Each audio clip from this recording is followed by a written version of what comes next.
पाकिस्तान तरीके इंसाफ की लॉन्ग मार्च को पैमरा ने लाइव कवरेज देने पर पाबंदी लगा दी, जबकि इंटरनेशनल मीडिया उसी लॉन्ग मार्च को कवरेज दे रहा है।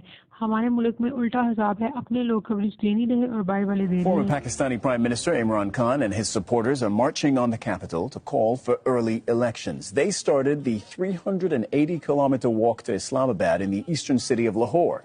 Officials say the protesters will be barred from entering the capital.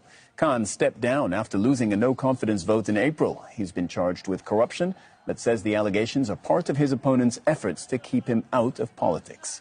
Well, Kamal Haider has more on this from Lahore. Imran Khan has started his long march from the provincial capital of the Punjab in Lahore. This is Liberty Square, where thousands of people have gathered. They were listening to the former Prime Minister Imran Khan.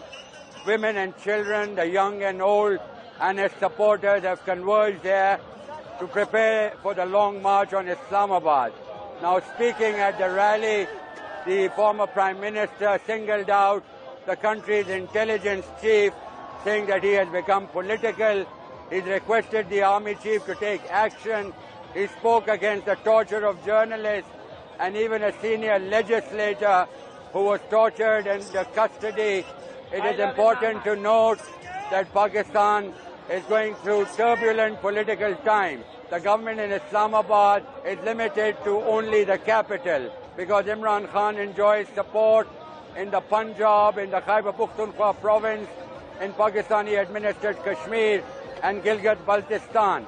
He had already told the foreign media that he expected up to 1 million people to descend on Islamabad.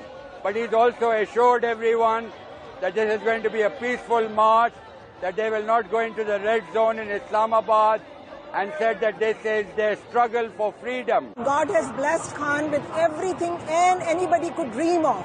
But he's fighting for us, for our rights of Pakistan, the freedom of Pakistan, for the rights of our children, grandchildren, and our elderly, our young, all the generations to come. And inshallah, he will win this battle with the support of the people of Pakistan and get rid of the corruption.